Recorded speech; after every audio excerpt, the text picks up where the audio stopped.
Sir Keir Starmer's claim that Brexit fueled the Channel migrant crisis is an extraordinarily devious and dishonest effort to mislead the British people, Nigel Farage has declared. The Prime Minister labelled the dinghies, Farage boats, as the war of words over immigration intensified on Wednesday. But the Reform UK leader, writing exclusively for the Daily Express, warned that Sir Keir turned the truth on its head by defending the EU's Dublin Convention, which allowed countries to remove asylum seekers to the first member state they arrived in. Mr. Farage declared, "The Prime Minister has once again turned the truth on its head by trying to blame Brexit, and me, for the thousands of illegal immigrants landing on our shores." Keir Starmer says he would gently point out to Nigel Farage and others that before we left the EU, we had a returns agreement with every country in the EU to send back asylum seekers. He even called the boats now crossing the Channel filled with illegal immigrants Farage boats. Let me point out to Starmer, none too gently, that even by Labour's standards, this is an extraordinarily devious and dishonest effort to mislead the British people. Until 2020, when the UK left the European Union, the Dublin Convention did allow us to try to return some illegal immigrants to other EU member states. But they could also return asylum seekers to us. And as with so many EU deals, Britain got the worse end of the bargain. The Prime Minister said Britain left the EU without a migrant returns deal, but EU member states agreed to replace the Dublin Convention with the Asylum and Migration Management Regulation because they were concerned some countries were overwhelmed, with others refusing to take migrants back. The UK has not been included in that deal. Some within the government hope the government's one-in, one-out deal with France could eventually be mirrored with other European countries. Leaders on the continent want to spread the number of asylum seekers more evenly. The defence of the Dublin Convention sparked fury last night, with an average of just 560 people removed from the UK each year between 2008 and 2020. Shadow Home Secretary Chris Philp said, "Starmer's claims are absurd. Under Dublin, we received more people than we removed. The majority of illegal Channel migrants could not be removed under Dublin, and legal challenges made removing any very hard. Only a handful were ever removed under Dublin." Keir Starmer proposes to maintain the legal structures that prevented many people being removed under Dublin. Starmer and his human rights lawyer friends are part of the problem. The Prime Minister has vowed to scrap the golden ticket to life in the UK, declaring that migrants must earn settlement, rather than paying a people smuggler. Successful asylum seekers granted refugee status will have to wait longer to apply for indefinite leave to remain, under new plans. Bringing it closer to new requirements for legal arrivals, refugees could have to work, learn English, have a clean criminal record and contribute to their communities to earn indefinite leave to remain. And those who want to bring their family members to the UK could have to satisfy a financial requirement, such as a salary threshold or a minimum amount of savings, to qualify. Similar measures have been adopted by other European governments. The UK hopes that by effectively lowering what the UK offers, fewer migrants will attempt to cross the Channel. A government source said, "We are acknowledging that there are people who are asylum shopping across the continent, looking for the country that offers them the most.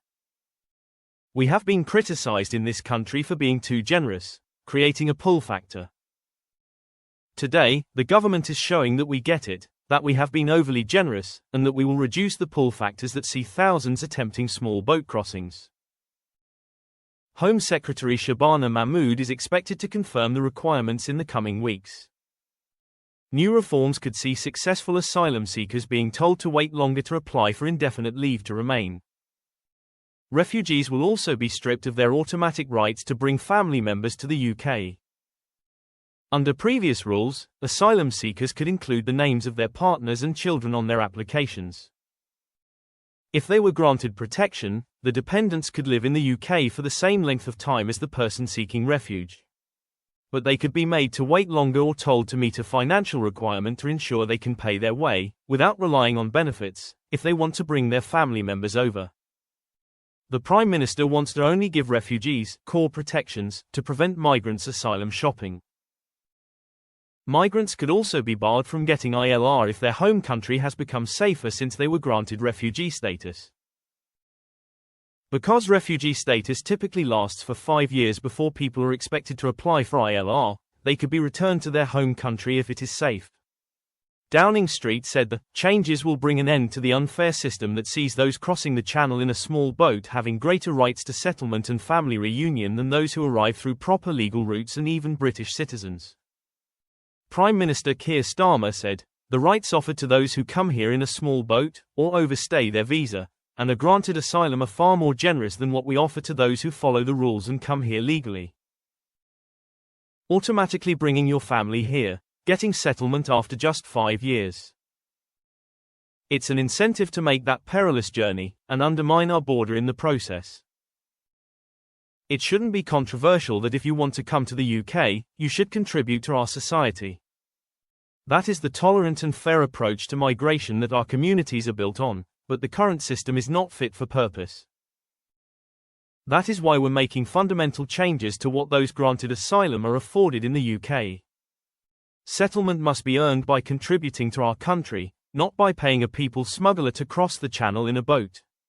The UK will continue to play its role in welcoming genuine refugees fleeing persecution. But we must also address the so-called pull factors driving dangerous and illegal small boat crossings.